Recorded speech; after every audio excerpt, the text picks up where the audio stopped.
Hello बच्चों, let's see this question. A particle is projected upward with a velocity of 110 meter per second at an angle of 60 degree with the vertical. Find the time when the particle will move perpendicular to its initial direction taking g is equal to 10 meter per second square. तो question में ये बोला गया है कि कोई particle है जिसे 110 मीटर पर सेकंड की स्पीड से वर्टिकल के साथ में 60 डिग्री एंगल पे इसको प्रोजेक्ट किया जाता है। तो 60 डिग्री एंगल वर्टिकल के साथ में, लेकिन हॉरिजॉन्टल के साथ में एंगल कितना होगा? 30 होगा। ये इसका पाथ होगा।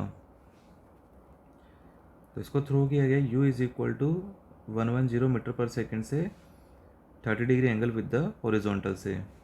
ठीक है, आपको वो टाइम बताना है जब particle when the particle will move perpendicular to its initial direction. जब वो इनिशियल डायरेक्शन के साथ में कितना एंगल बना है? 90 डिग्री का एंगल बना है। तो जैसे लेट सपोज पार्टिकल जो है इस वाले पॉइंट पे यहाँ पे कहीं पर है। ठीक है, तो इसका वेलोसिटी, सपोज ये इसका वेलोसिटी v है। तो ये जो वेलोसिटी v ये हॉरिजॉन्टल लाइन के साथ में कितना एंगल बनाएगा? जैसे हम लोग क्या करते हैं, इस v को एक बार यहाँ ड्रॉ करके देखते हैं। तो ये जो v है इस u के परपेंडिकुलर है।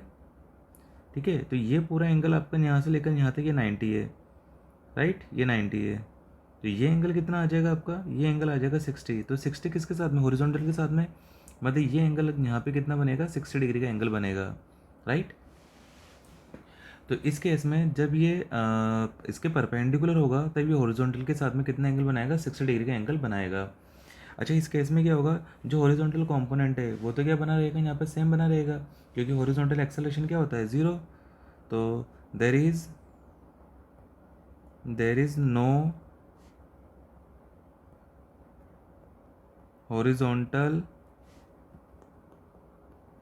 acceleration, so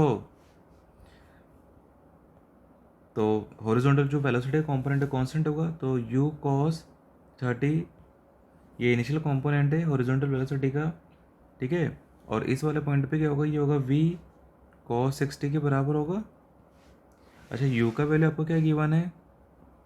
110 cos 30 √3/2 is equal to v multiply 1/2।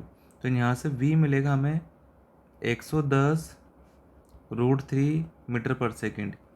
ये v मिल गया हमें पॉइंट, जैसे लेट सपोज हम लोग जो है पॉइंट b नेम दे देते हैं, और ये जो स्टार्टिंग पॉइंट ये पॉइंट a है। ठीक है, अब आगे हम लोग यहाँ पे वर्टिकल डायरेक्शन की बात करेंगे। तो इन वर्टिकल डायरेक्शन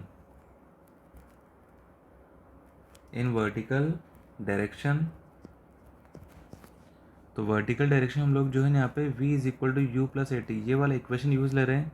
तो v कितना हो जाएगा? देखो v यहाँ पे हो जाएगा माइनस का v साइन 60, क्योंकि ये वाला जो कंपोनेंट आएगा इसका ये v साइन 60 होगा, डाउनवर्ड है तो इसको माइनस ले लेंगे। ठीक है, इज इक्वल टू u। तो u कितना था? ये था u साइन 30, इनिशियल कंपोनेंट है ना, वाई डायरेक्शन में। माइनस का a का वैल्यू क्या बनेगा? g। ठीक है, और g आएगा माइनस का 10 और टाइम t, राइट। अब यहाँ से हमें इसको सॉल्व करना है। तो v का वैल्यू हम लोग फाइंड कर चुके हैं, तो ये है माइनस का 110 √3 साइन 60 आ जाएगा √3/2। u गिवन है 110 साइन 30 1/2 माइनस का 10 ऑफ t। ठीक है, तो जब इसे हम लोग यहाँ से सॉल्व करेंगे तो यहाँ से आपको t मिलेगा 22 सेकेंड। तो option B will be correct. I hope you understood this question. Thank you.